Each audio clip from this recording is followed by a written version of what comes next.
Ho, ho, ho. Good afternoon, good morning, good evening, and welcome to the Christmas special edition of the Premier Football Podcast.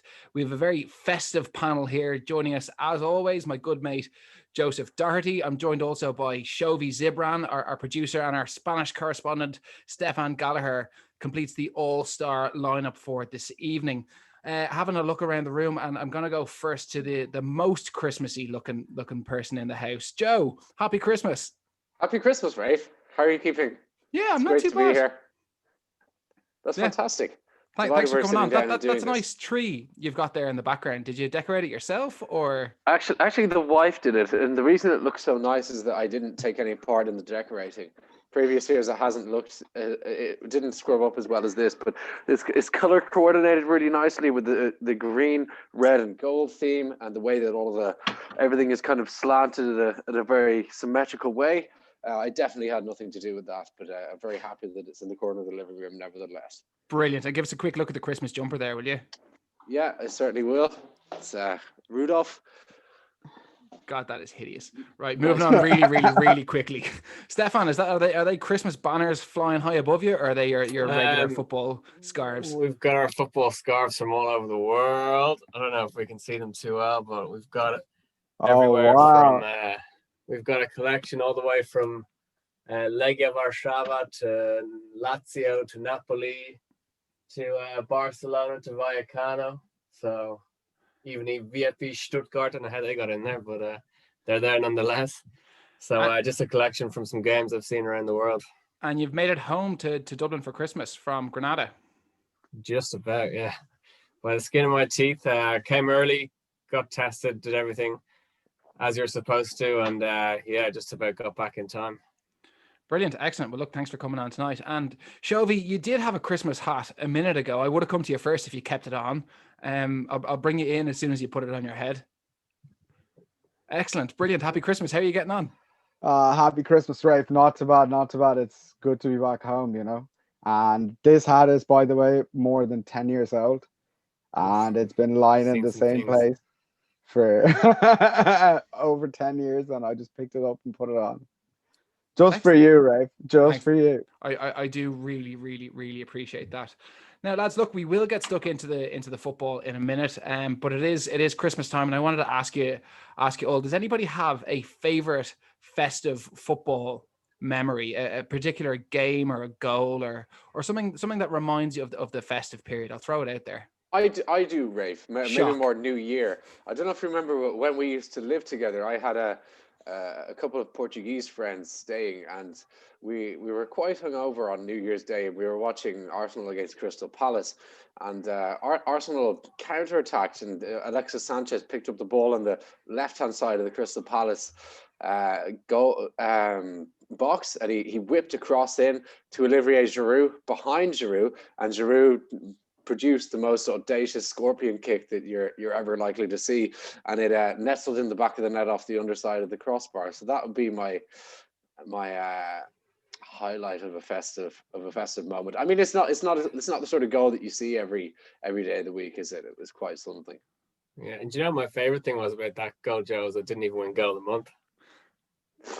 They give it to Mkhitaryan instead. That honor went to Andy Carroll that month, I believe, for his goal against Palace. Well, Andy Carroll's bicycle kick, right? Yeah. That would be it. Yeah, that was quite something. It wasn't as good as Giroud's scorpion kick, but it was a good goal as well. I don't know about you guys, but this year I hadn't. Look, I've obviously missed the fans watching it on TV. But I suppose coming into the festive period is when you miss them most. That kind of pantomime atmosphere around the ground, and they're singing Christmas versions of football songs. I don't know if the festive period is the same without the fans. Is it? Lads, I don't know. Like, I mean, the games have been pretty grim sometimes, you know. I don't know if you ever watched the version without the crowd noise and stuff. It just stadium just sounds so dead. But Christmas, especially coming into it with the lockdown and everything, you're definitely gonna feel it. Especially like all the Christmas cheers and everything that's around the stadiums, you know, like home games. Every club loves playing home games at Christmas time. It's just amazing time of the year. But unfortunately, we just won't have that this year. But look, that's the kind of times we live in right now. Yeah, for sure. And look, we have a jam-packed show as always this evening. We want to go through some of our best of 2020 moments. We want to have a quick look at the season so far, and we want to get a full recap on how the Spanish football is going from Stefan as well. Obviously, Arsenal are playing City tonight. We don't expect them to win. They're already a goal behind. We don't plan on following that too intently. We'll let you know if they pass 6 or 7 though. Shovy. I don't know. Look, man, I'm just gonna keep a tab on it. Anyway, I don't know about you guys, but yeah. Sorry, what was the question? I didn't ask one. Oh, okay. Sorry, man, because I started looking for streaming. Anyway, look, let's not talk about this. I just want to keep tabs on this game. No, that's all good. Joe, we'll go to you. Arsenal won this week. No, sorry. That was last year, Rafe. That was last Christmas, yeah. Yeah. Nothing to comment on.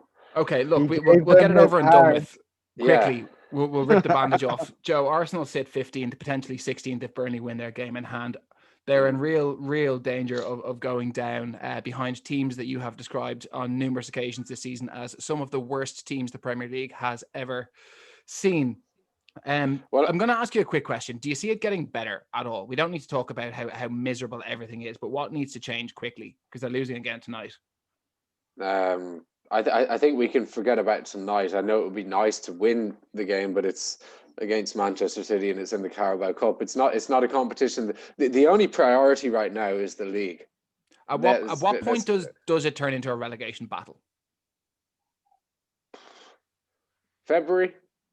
If Arsenal are still in around there or worse in February, then yeah. If Arsenal are 12th, 13th and 10 points clear of the relegation zone in February, then no, I don't think that they're in a relegation battle. They're just going to be mid-table. But to answer the other part of your question, what needs to change, as far as I'm concerned, the manager has got to go. It's a joke that he's still there. 7 losses in the last 10 games, not creating chances, 20th in the bottom of the entire league for chances created over the course of the season and for shots converted as well. It's absolutely bleak. And obviously we've talked a lot about the fact that Arteta is by far from the only problem. He's not. I'm definitely not saying that, but there's just no way that there's just no argument for him still being there. I don't know what the other lads would have to say, as they're obviously have no affinity towards Arsenal. And Arteta was obviously highly rated earlier on, just up until just a couple of months ago, and maybe he still is. But for me, there's no coming back from this.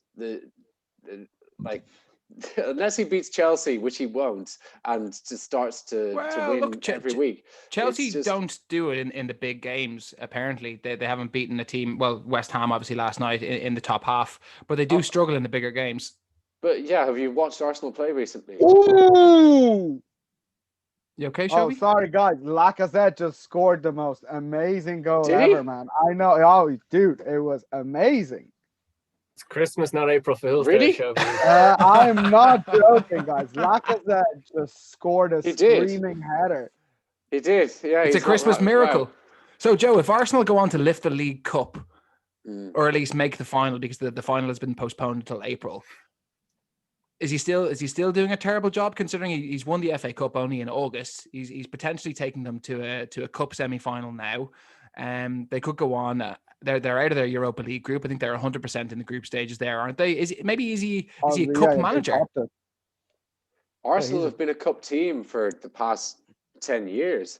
I still maintain that the league form is completely unacceptable, and he should have been sacked a couple of weeks ago. I don't see any argument in favor of him staying on.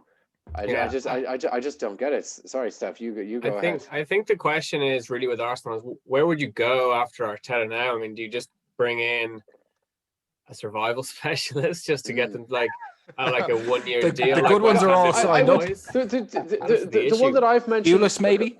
I've said no. Rafael Benitez. Rafael Benitez, I think, would be. I mean, this is a crisis beyond belief. Arsenal have not been 15th in the league since the 1970s. At this point, it's unheard of. Do you know what, Joe? It's not all grim though. Spurs were top of the table 6 days ago. They were being touted as potential Premier League title contenders. Stefan, they sit 5th this evening, potentially even lower if teams below them can pick up points and overtake them. They could be down to 7th, potentially even 8th.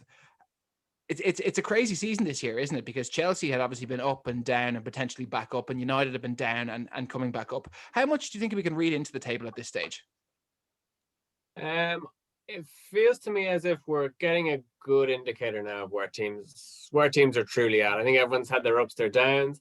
We had, even with Liverpool, who've now obviously gone back to the top, we had they shipped 7 at Villa. Are they, fragile? Are they gonna, really have a slide this year? That's probably not the case.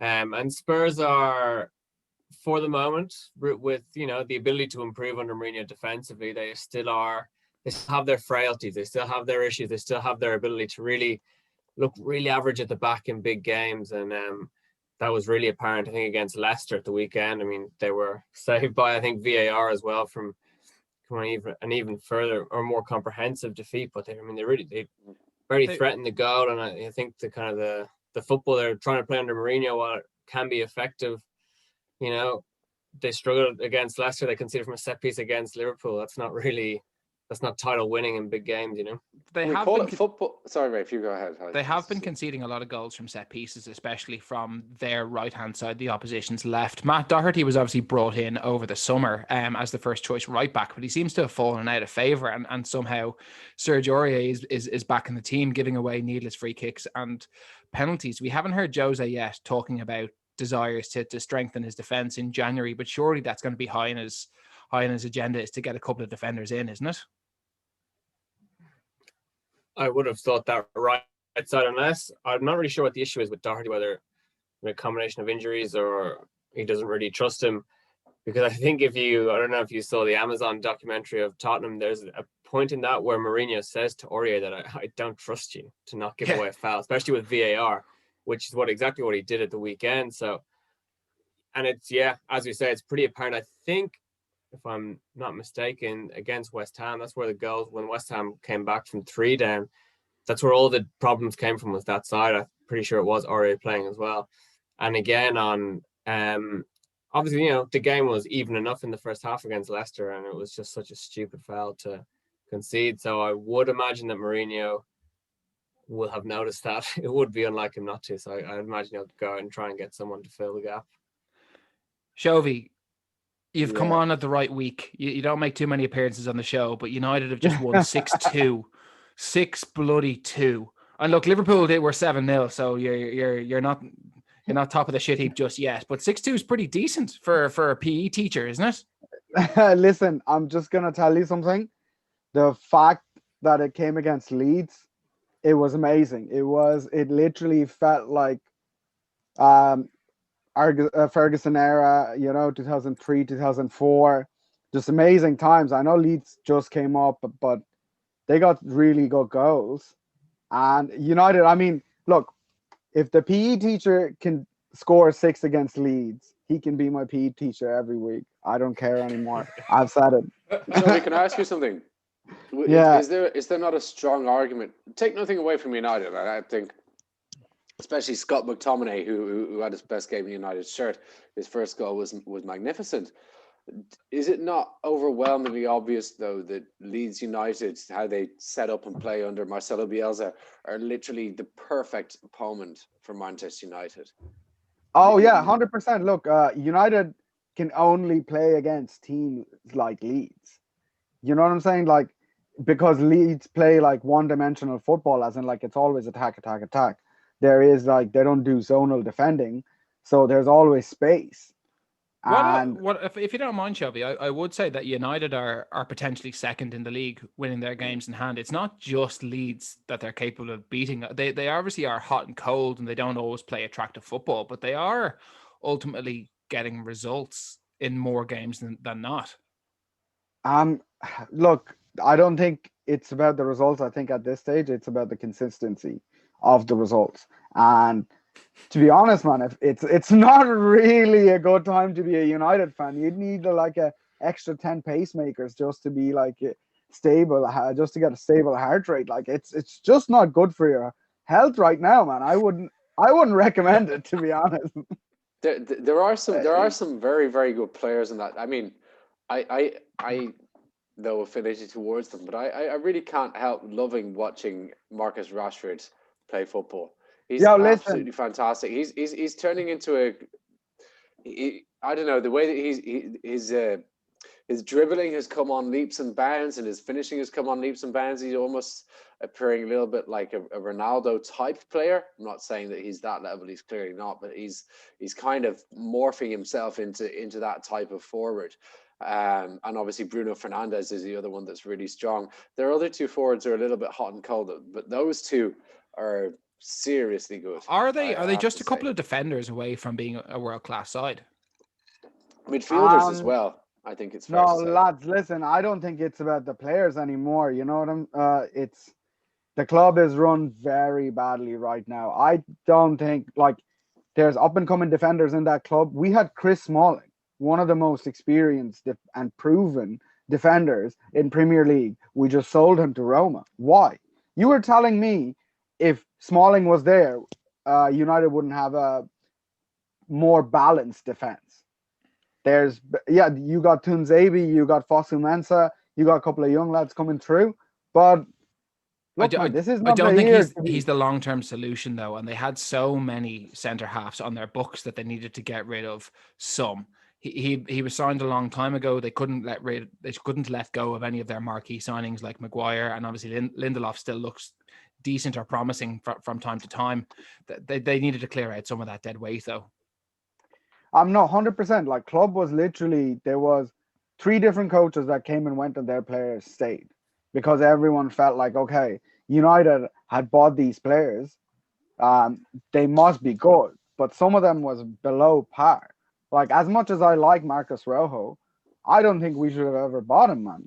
That's just pretty really wasted. But that was a World Cup buy, Shovy, a classic World Cup buy. Argentina did all right. United have never bought a World Cup player before, man. Why are we buying World Cup players? You know what I'm saying? Like, you don't need to buy these players. Just because they have a good run of 8 games means nothing. Yeah, I'm sure United have bought World Cup players before. All right, well, you're obviously super optimistic about the new year, Shelby. Thanks for that ray of sunshine. I'd love to talk about the other United involved in that game, Leeds, very quickly. Stefan, is Marcelo Bielsa just an Argentinian Ian Holloway? That's probably being a bit harsh to Marcelo Bielsa. I think given some of the success he's had around Europe and around in Argentina as well, some of the trophies he won back there with kind of average teams. I think he's definitely something more than that. I think he's got a pretty, average enough group of players.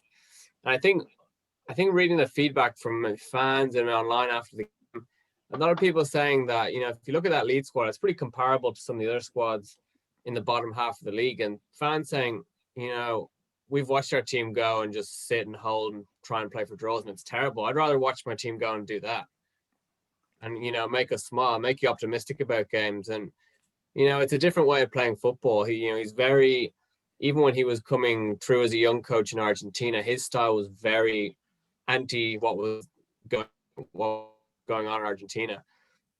But it was his style, and he was always been maybe against what would be the conventional. He's definitely against the conventional small club going to play a big club away from home. But it's worked for him in certain situations. Yeah, for sure. But I suppose, obviously, with a club the size of Leeds United that have spent 16 years out of the Premier League, like they know, obviously, once fans come back, there's that potential to really start building revenue over 2 or 3 years if they can stay in the league and reinvest that money into the side so that they can bring in quality players so that they can move up the table, because the sky is the limit for that club. They have the history, they have the pedigree, that they have that support. They were putting 40,000 fans out in League One, that fan base is there. And I think it would just be such a shame. Obviously, look, I love Bielsa. I love the football that he plays, but the players aren't good enough to do it, to be honest. They were brilliant for a few weeks when they took everyone by surprise. But as teams become more and more familiar with them, you saw Solskjaer playing Dan James up front and using his pace to really hurt them on the break and stuff like this. I think they will be They will be figured out more as the season goes on, and these kind of results might become more common. And I would just hate to see a team that big with such a good manager go down because he refuses to at least acknowledge that there is a defensive element of the game that needs to be kind of, put out in, especially in bigger games like that, when like I know United haven't been brilliant, but going toe to toe with the likes of Marcus Rashford and Bruno Fernandes, that you're not going to win. Yeah, I'm sure it's a concern, but I mean, playing like this, if you look even already, like the points that they've amassed compared to the teams that will be in the relegation fight, they've won more points doing it his way, their own way. So I would say they will look at that as justification enough for what they're doing, for the style they're trying to play. Like a team like Newcastle, who would be maybe a classic, they're just ahead of Leeds, and they try and, in a lot of away games, I think with Bruce will try and set up, and they went to Leeds and got battered. But pick your battles is all I'm saying. Yeah, potentially, but I don't think, as a whole, I don't think Bielsa doesn't seem to view football like that. Yeah, but do you guys not think if Leeds could get like one really good fullback, somebody like Tariq Lamptey, and then if they get like maybe another winger or even a better centre midfielder, they could have like a much better team than they have right now. The players, I mean, they're really fit players, but Calvin Phillips, he's still not the finished product. You see him, what he's trying to do, but like he can't really make the passes he's trying to make most of the time. Yeah, he makes them, say like 5 or 6 times, but he needs to be at like 8 or 9 times. He's pinging in those crosses, he's pinging in those long balls, and if they can improve these stats, they would be unstoppable team, man. I think it's a process, though. They've only just come out of the championship, and you can't be the finished article like the season no, 100% championship, unless you're Wolves. Maybe they're the one example who really did very well and consistently did it over the last couple of seasons. I don't know, like. Joe, what kind of shape do you think Arsenal will be in when they come up from the championship in a couple of years? As I was saying about Leeds, if they come up, I think is what I'm going to say there. Yeah, if Arsenal go down, I don't fancy their chances in the championship. God, no. Who would be your new team to support, Joe? On the merry-go-round. I don't know, Shovy. You should think of supporting Brighton, man. Danny Welbeck is there. Mm-hmm. No one needs, like, it's their first season back in the Premier League. It's not an easy fix. They have players who are overwhelmingly from the lower leagues. They have a manager who has great pedigree, but he's never managed in the Premier League before. So to expect them to finish in the top half of the table I mean, as good as football they play, it's probably still a tough task to expect them to finish in the top half of the table. So anything above kind of 15th, 16th will be pretty good, and then they can build on that next season. And I'm sure they'll be better next season. Oh man, yeah, 100%. I give them 12th, to be honest. I think that's a decent position. As long as they're not finishing in Arsenal's 15th place, then I'm all. Well, they're 3 points clear of that, so don't worry. Stefan, while we have you here, can you just give us your West Ham report for 2020, please? Yeah, well, it's got better since the start of the season. When I think on the optimism index for the start of the season, West Brom were second last on 33%, and West Ham were last on 8%. Given all that went on with the managers in the offseason, it's definitely improved. Moyes has got the players to react to him now. I mean, it was a tough season last season, definitely. A lot of frustration with the talent that was there. Now they have kicked on. They're solid defensively. Will have been more solid when they play their 5 at the back. But now, with one player injured, they're forced out of that formation, and all of a sudden look like a far more leaky team. And look instantly like a slightly worse team. So they're still probably short on, personnel in terms of a squad to be able to push on, because if one player's injury means that you have to change your formation and you're instantly, a poor team, then you still have issues. But they have definitely improved, I think, this season under Moyes. They look very solid. Antonio is starting to look like a kind of a thoroughbred centre forward. He looks like a man who understands his job and his role in the team, and I suppose that really must be credit to David Moyes for really outlining what he wants from his players. Yeah, well, I mean, the same happened with Arnautovic in Moyes' first spell at the club. It was Moyes that moved him into play centre forward, and that was an inspired decision. Although he had a bit of a tantrum and left in a huff while he played for West Ham, and while he played centre forward, he was really good there. So I think Moyes, I think that's one thing that has worked out well. He's found the best position for players. We always used to play 4 at the back, but now he plays 5. And Masuaku looks a really good left wing back. Not a good left back, but a left wing back. Cresswell left centre back. Maybe the most assists for defenders or something of that nature in the league, because he's getting into good advanced positions to get balls in. And bringing Souček in to enable Rice to get further forward is helping the team a lot as well. So, it seems that there's a very clear understanding of what they want to do out there, and they're executing it in the most part pretty well. So it's definitely an upturn, I think, for West Ham this year. Yeah, thanks, brilliant. Now, obviously, it is the end of the calendar year 2020, and I couldn't help but notice that Sky have picked their 2020 team of the season. So I was thinking we might go through that very, very quickly and just see what changes, if any, people would make. I think that there are 6 Liverpool players in the team, and I would probably pick 10 or 11. So I'm gonna try keep my bias out of it as best as I can. Joe, I'll probably ask you a fair bit about this because no Arsenal player is getting near this team. I'm sorry. Look, Alisson in goals, lads. Has there been a better goalkeeper in 2020? Nick Pope, man. I'd say you could possibly say Dean Henderson if he played the whole season this year. Or if but he hadn't maybe had that blunder against Sheffield. Is it the team for 1920 or the team for the calendar year of 2020? The calendar year of 2020. Oh man, that's really weird. It's just really weird to think about. I don't know, the whole 2020 thing, the whole situation with 2020. Yeah, it's a year that didn't really happen, isn't it? Jesus. To remind you about 2020, in the new year, Liverpool went on a ridiculous run of winning games between January and March when the lockdown happened. They weren't so good after that, and obviously they'd come back and played very well since. So hence why there are so many players in the team. But Alisson in goals, lads. We won't get too bogged down on the goalkeeper. Does anybody object? Not really, no. No. Brilliant. Excellent. And I think Andy Robertson at left back is probably nailed on as well. Yeah, pretty much. Chilwell could give him a little bit of run for his money, but he's not as good. No. He's not as good. Robertson is the one world-class left full-back in the Premier League.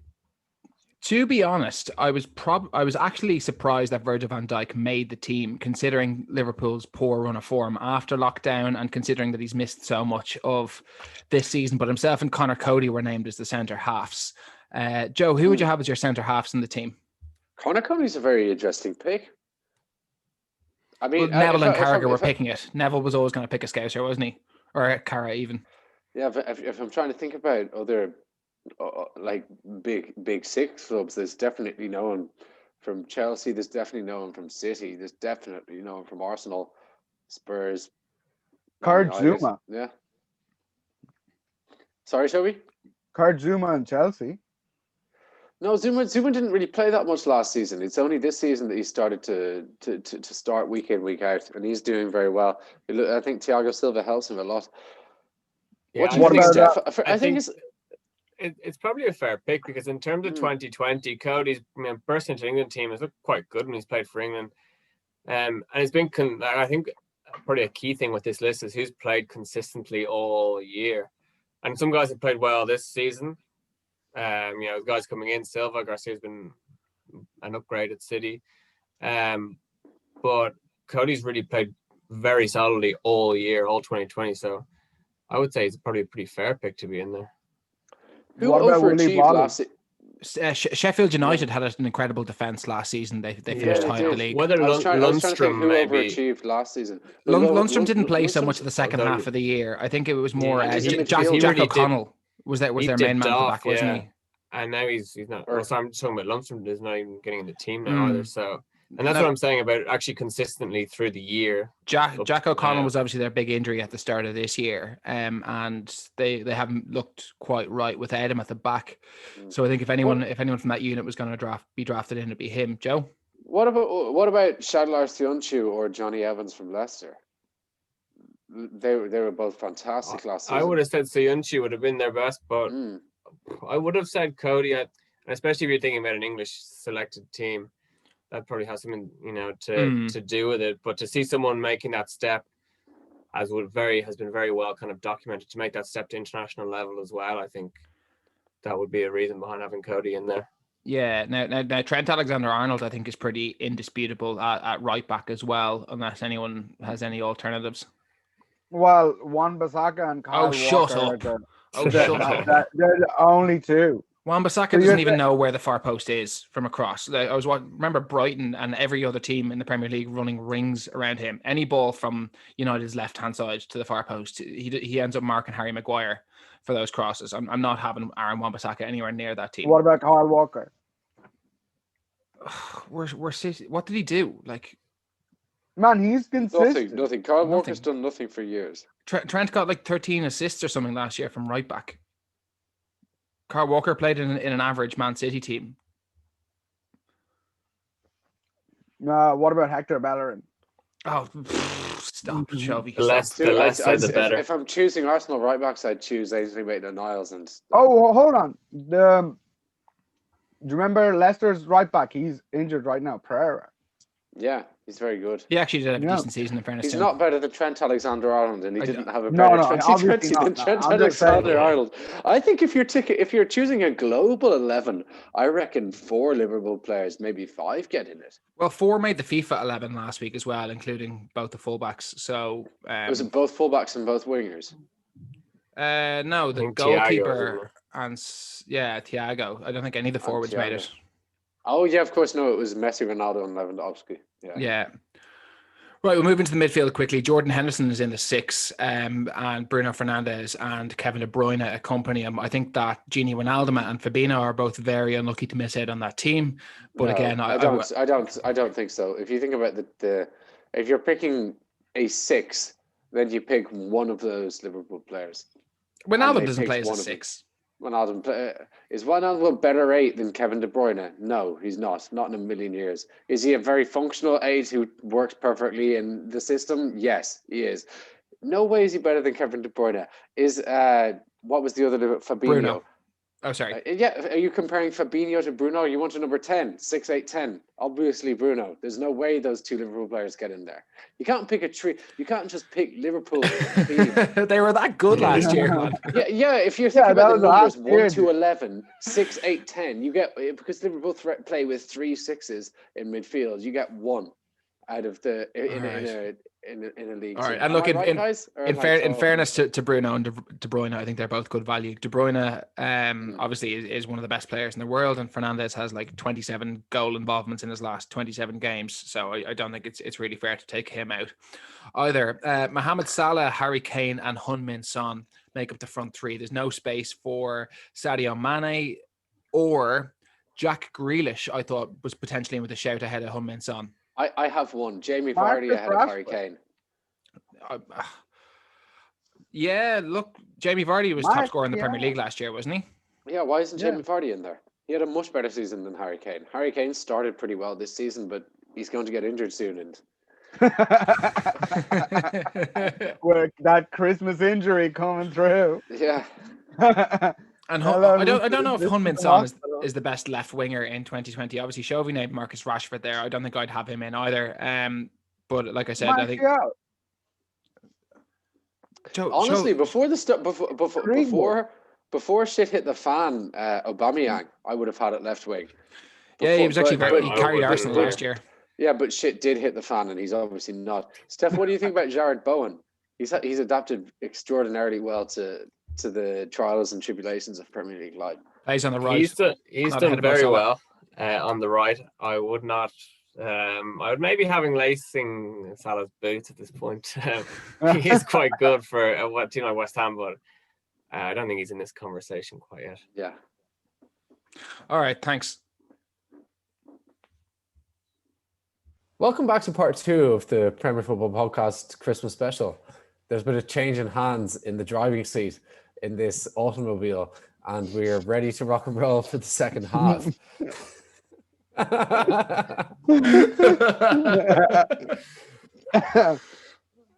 No, lads, Joe's at the wheel now, lads. I'm at the wheel now. It was obviously a season like no other.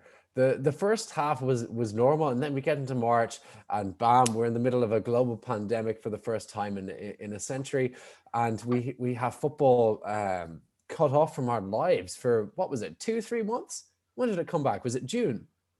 I think it might have been. Yeah, it was. We had to do a few makeshift podcasts by Zoom, which is a bit weird, Joe. You might remember.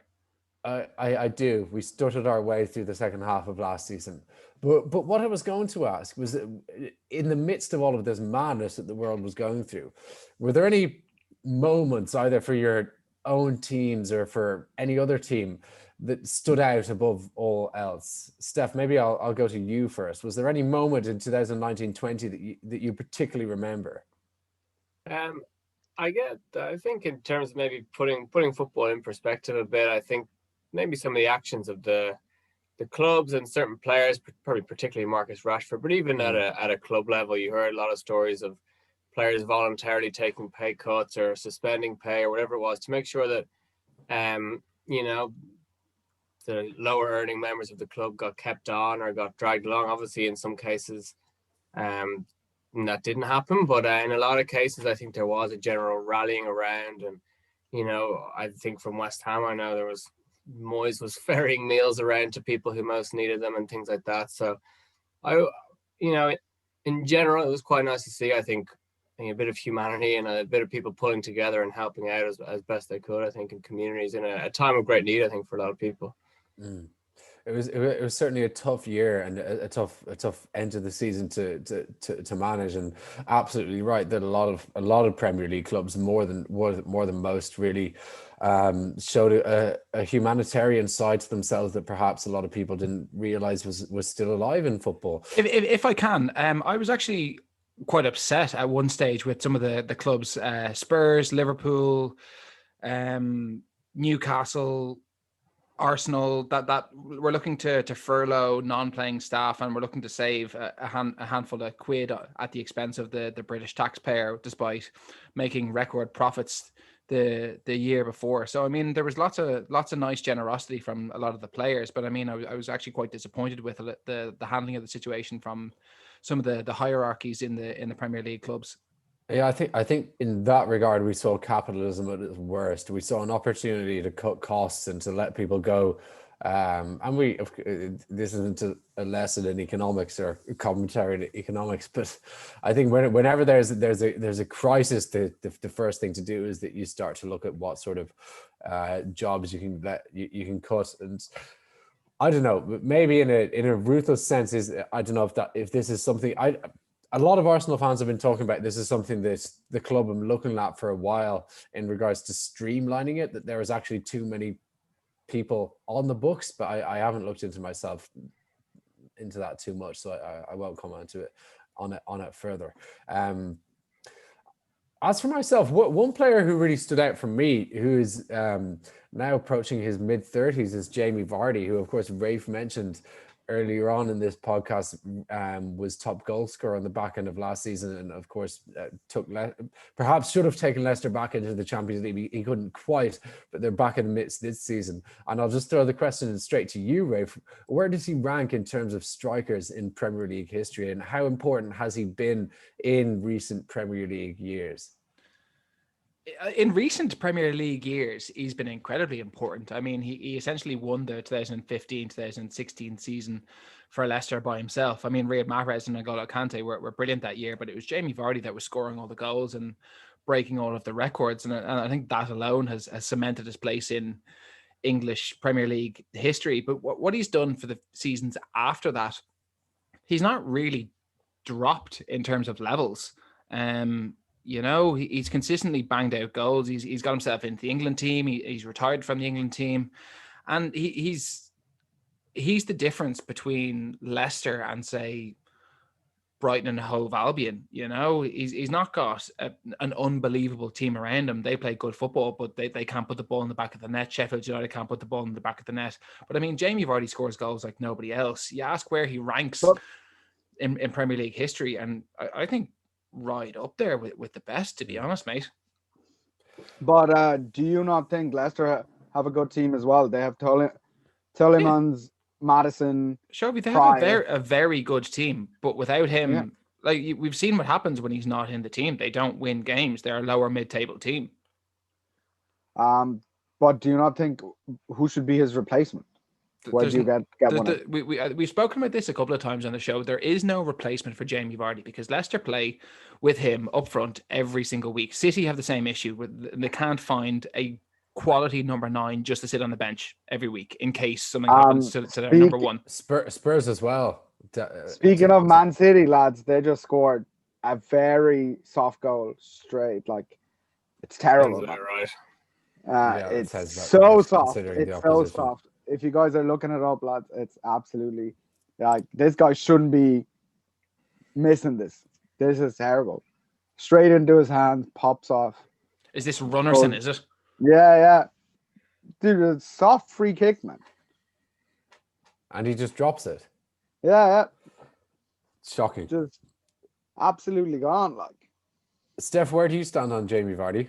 Top goal scorer in the Premier League 2019-20. In his mid-30s now, still putting up the goods for Leicester on a weekly basis. I think, as you say, like especially from watching the game, even the Tottenham game, you just see how he really makes them tick. The way he runs, the way he moves off the ball, all that hard work he does, that really complements their style. And they're looking for alternatives, looking for the guys who might be able to fill in for him. Whether it's even Iheanacho comes in, I think they've kind of figured he won't be the kind of the solution or the long-term successor. And a lot of teams are having this problem. Even where would Leicester be without Vardy? This is a really interesting question, but I think they'd be far worse off because he's a deadly finisher, but he gets through a Trojan amount of work for the team, and he's just so important to their success. As we say, I don't think I'd put him in the top bracket of Premier League strikers ever, but I'd say he's right there in the next bracket behind them. I might have a higher opinion of him than yourself. Then I definitely, I think no one does what he's done. No one goes from playing for Fleetwood Town to joining Leicester City, being a part of their promotion, not even the main part of it, and then leading them to a Premier League title just 2 seasons later, and maintaining that sort of form and pushing for European places on a yearly season. Obviously, there are a couple of seasons where they weren't performing so consistently, but I think he's quite a rare specimen. Rafe, I'll come to you next. You had a good 2020 in some regards. It was the first time that Liverpool won the Premier League. Obviously, the second most highly decorated club in England in football history. After sorry, the what? The most decorated team. In terms of league titles, the second most decorated team. I think it's right beside each other, right? In terms of overall trophies run, it's neck and neck. United have more, definitely. Total trophies, Liverpool, I think, have 2 more trophies at this stage. But in terms of league trophies, yes, United still are. That's why you loved winning the World Club Cup, the World Club Cup last year. I think the Super Cup was the one that put us over the edge. But the World Club Cup, yes, extended the lead. Yeah.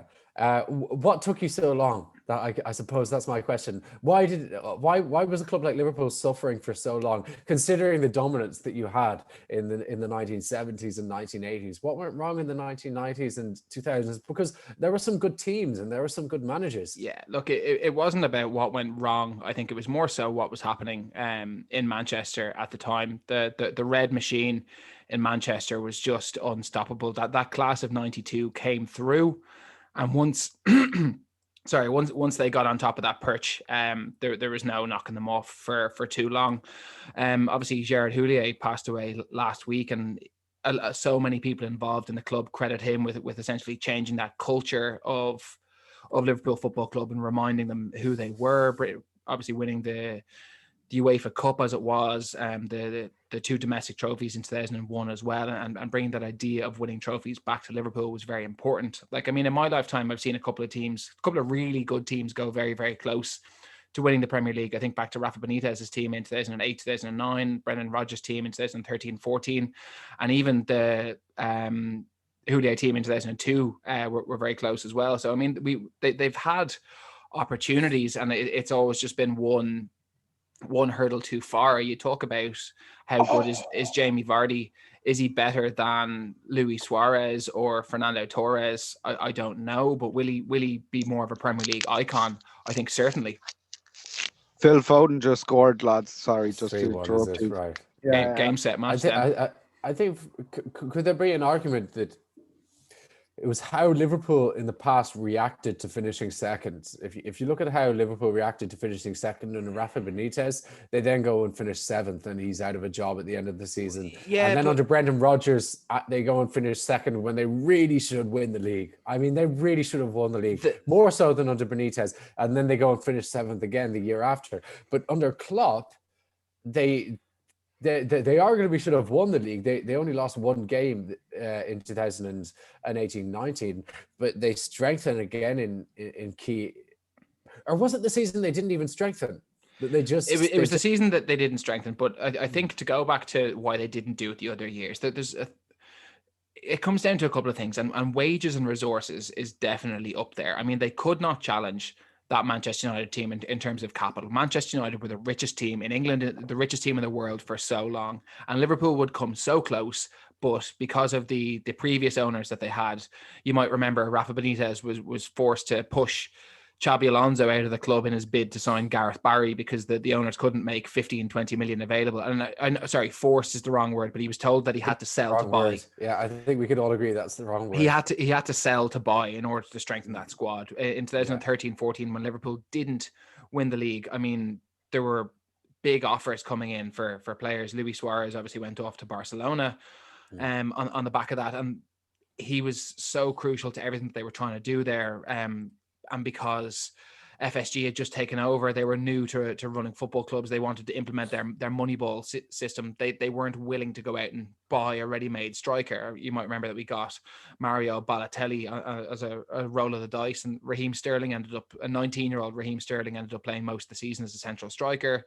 He fell out with Brendan Rodgers and ended up leaving the club as well. And it's been an issue of poor recruitment and a lack of investment or a lack of will to invest. And I think over the last few years, we've seen the wage budget of Liverpool suddenly rise to rival some of the top clubs around the world. It's definitely the teams in England, and some of the transfer fees that they have forked out have obviously been big. Look, they've taken money in as well, but if you look at the spendings of the club year in, year out, the wage bill is up there with the best in England, and that's why they have been able to sustain this period of dominance and performance over the last couple of years, is because they've paid for it, essentially. You know, not that they've gone out and bought the league, but they've been willing to match what the rivals are doing. This is it. It's using the money correctly and not feeling obligated to sell best players anymore, because they did it before, and they did it in the right way, and they used the money well. Shovy, go to you now. United obviously have a chance to go second in the league. We discussed this earlier. There are some quality players at the club now. What's next? What is a title challenge on the cards for this season? Is that to come next season? There's obviously a lot of debate around the owners. They've never really showed intent. They haven't won the league apart from under Sir Alex. So what sort of ambition do you think that Woodward and the Glazers have, and how do you think that United can get back to being the dominant force that they once were, or at the very least challenging for Premier League titles again?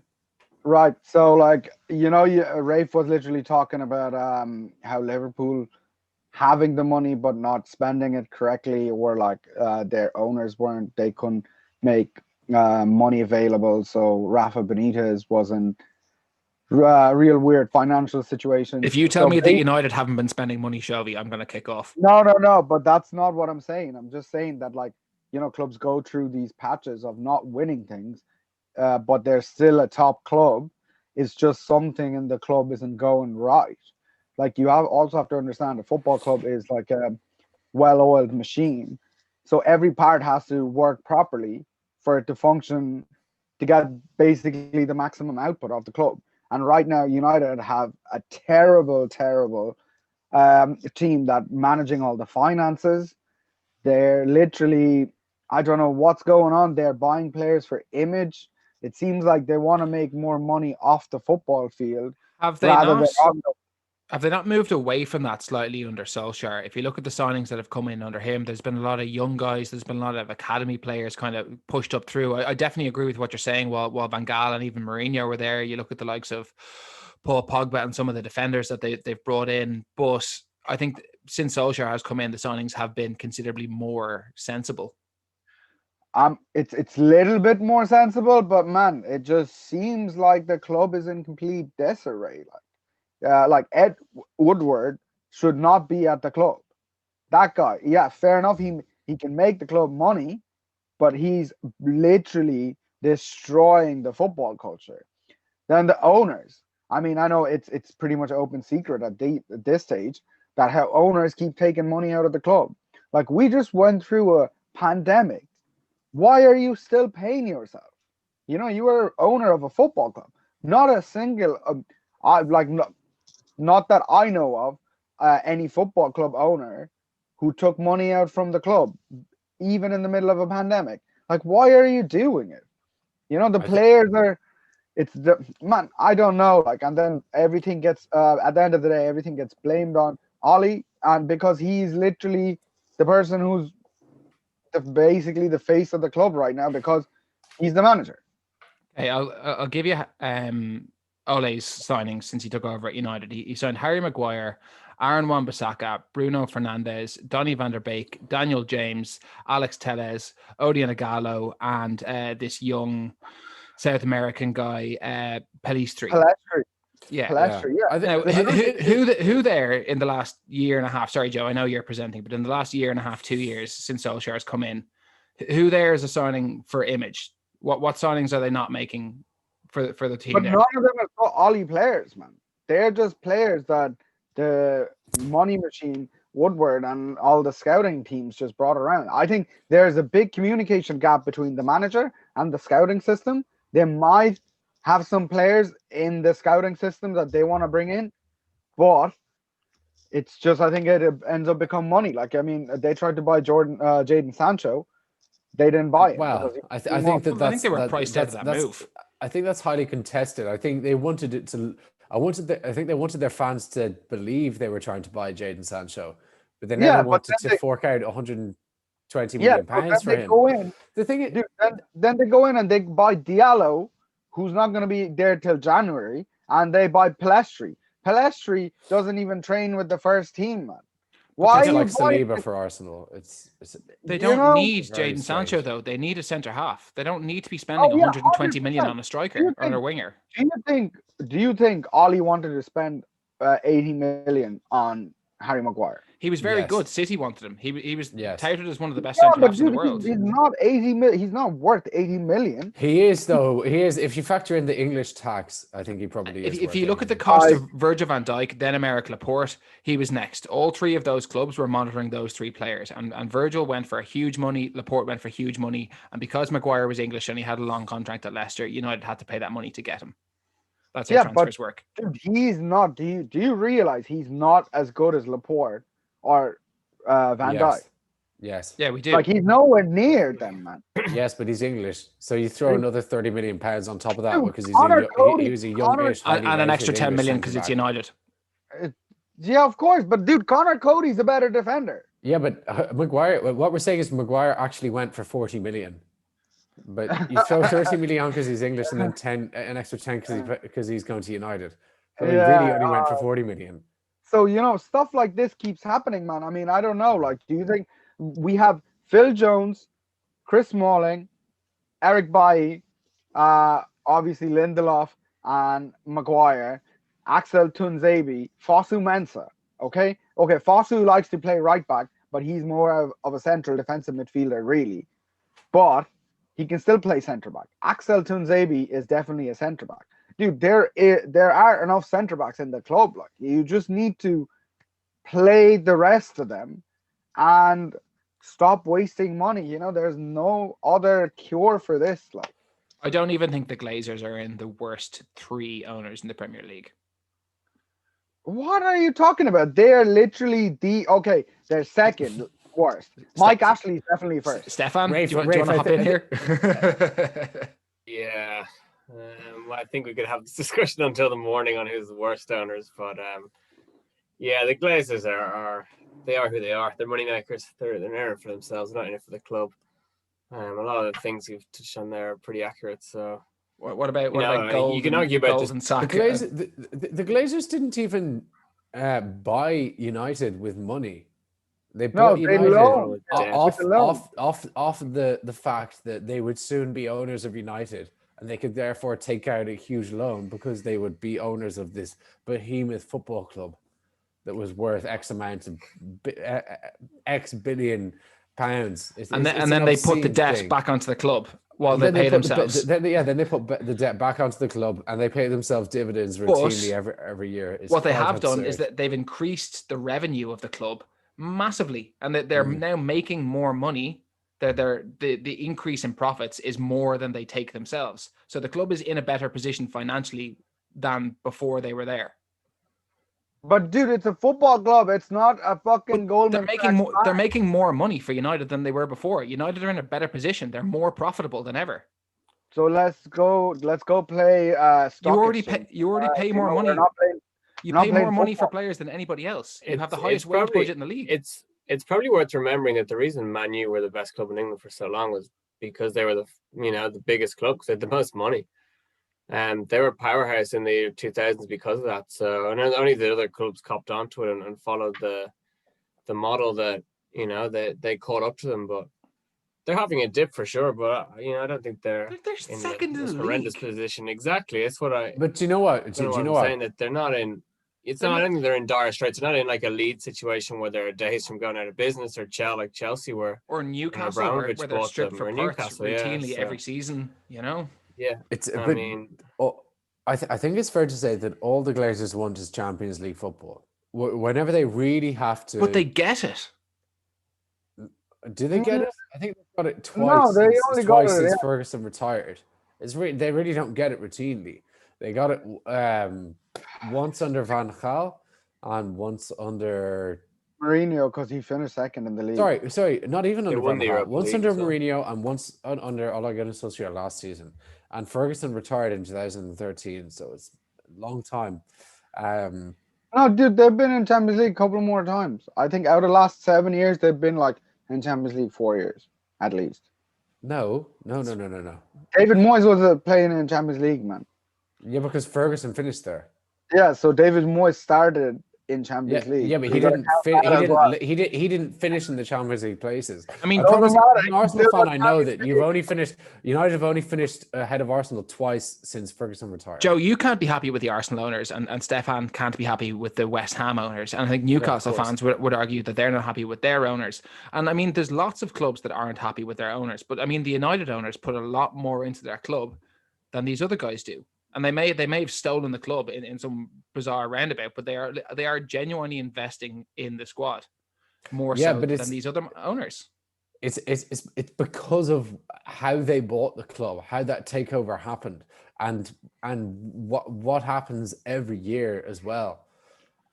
You won't find any United fan who likes the Glazers, and of course, I think they're incomparable to other clubs. So what if Liverpool slip this year and United win the league and are making record profits every year? Laporte just scored. Who did? Laporte just scored. It's 4-1. Yeah, it's 4-1. That's hilarious. Sack him. Is it Arteta out? I've been Arteta out for a good few weeks now. Of course, you can't abide by this. Moving on from Manchester United, Stefan, West Ham sits 7th in the Premier League coming into Christmas. Of course, we have to factor in that Manchester United have a couple of games in hand, but still, I mean, this is above expectations, is it not? And look at the manager. Look who's in charge. How happy are you with David Moyes? He's really turned things around from when he took over from Manuel Pellegrini about this time last season, or maybe a little earlier. It was a little after, I think, or right around this time even. You might need to hit refresh on the old button there, Joe. West Ham are down to 10th after the weekend's events, but I was really down to 10th. I'm just on the page. Yes. It says 13 games played. But yeah, I think we talked about, they're far more solid. And he's definitely, I'd say maybe the best thing he's done for the club is he's taken the focus off the owners. There's a lot of anger in the summer when Grady Diangana was sold, seen as one of our most kind of exciting, our most exciting kind of young player to be coming through. And he's definitely just kind of in a very workman-like way gone about business. So we're just going to look after business on the pitch, see what we can do. Benrahma was brought in. I don't know if Benrahma is really a real true David Moyes signing. He's got a lot of flair, and Moyes likes a really hard worker. So, but he's doing a good job, and he's got a reaction, and not just a new manager, but it's a proper reaction of players that buy into the way he plays. He's got the right players for his team. So maybe if you say instead of the likes of Felipe Anderson, a bit of a lazier player, you've got the likes of Jared Bowen now playing, or even Fornals, who's maybe less talented, but works a lot harder, and it makes them a lot more solid team, a lot harder to play against when your attacking players are defending as well. So, and when Antonio's in the team, obviously it makes a big difference. I think we talked about Vardy earlier. Antonio gives, obviously I wouldn't be comparing him to Vardy in terms of his ability, but he works that hard that he makes you a different proposition to play against, because you've got so many more considerations to make when he's on the pitch. And I think they're probably somewhat exceeding. A lot of people were saying they were going to be down in the fight, so it's certainly nice to be out of that. Dude, Sebastian Holler's last goal. I don't know if you guys saw that bicycle kick. Yeah, it was something. Absolutely amazing. He's like, honestly, I thought he just had a first bad season, and he's gonna take time to get going. And he seems like he's doing a lot better than what he did last year. And he also stopped trying for the French national team, so he's playing for Ivory Coast. I think that's a bit good for that's going to be good for his confidence too. Yeah, I think one worry for him is that Moyes is starting to talk about he needs to find his next Arnautovic, i.e. who can he turn into a centre forward. He's kind of the eyes on Yarmolenko and Jared Bowen, and obviously Antonio is also playing there. So I'm not sure how he completely buys into Haller. Obviously Haller has a lot of talent, like we saw he scored a couple of acrobatic goals for West Ham, but I think week on week he doesn't fit the kind of the hard-working team that Moyes is trying to play with. So I wouldn't mind seeing Jared Bowen play up front, to be honest.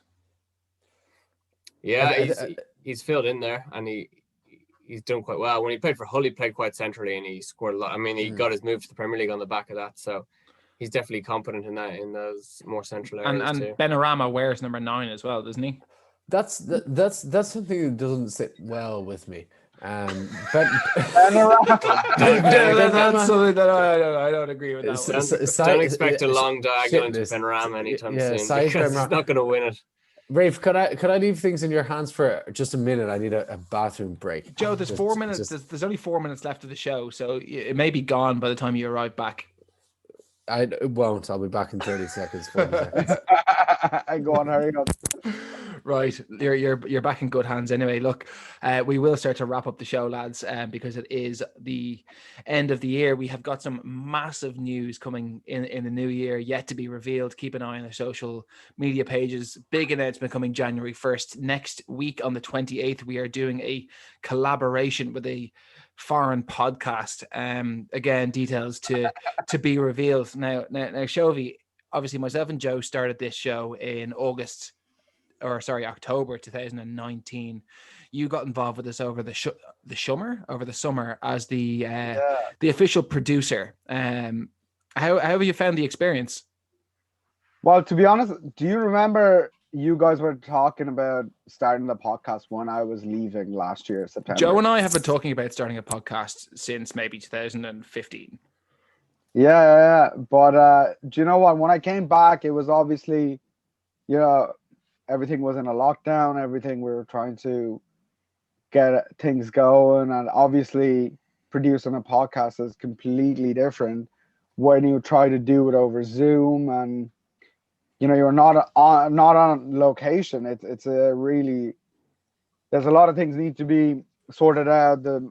I don't want to go into ins and outs of things, but Have you it's enjoyed it? been a life-changing experience, man. Honestly, do you know what? Like, coming into this, I didn't think some of the things I would be able to do, but I actually kind of surprised myself. And you know, this podcast has been somewhat nice in this very miserable fucking year, man. I'm not gonna lie. Thanks, man. That's great to hear. Joe and I really appreciate all the work that you do, and we're all about changing lives here at the PFP. Stefan, have we changed your life at all in 2020? Obviously, you made a couple of guest appearances during our first lockdown videos, or at least the first ones that we published. We had to delete a few of the really, really awful ones. Absolutely, you make me angry on a daily basis when we're arguing over kind of very futile points about who should be the left back in the team of the year. You've definitely changed my life. I don't know if it's for the better or the worse, but no, but for sure it's really great to be a part of it, and really great to have someone to listen to my opinions on West Ham and where it's all going wrong, and even maybe right for a couple of weeks, but. No, you guys have definitely, it's definitely gone in a great direction, the show. I'm happy to be a part of it. Thanks, we appreciate it. And look, I know we tried to get you involved at the start of the season as a full-time Spanish correspondent, and things didn't work out with time differences and stuff. But hopefully we can have you on as a more regular feature in the new year. Joe, absolutely, Rafe, have you enjoyed the first full year of the Premier Football Podcast? Of course I have, Rafe. I miss the times that we were able to meet up one-on-one and record, but I feel like in terms of what we're doing, we've gone from strength to strength since then. So I'm excited for the year ahead, and definitely proud of what we've accomplished so far. Yeah, brilliant. Thanks. Well, look, I think that's a really nice way to wrap up the show. A big Merry Christmas from everybody here at PFP Media.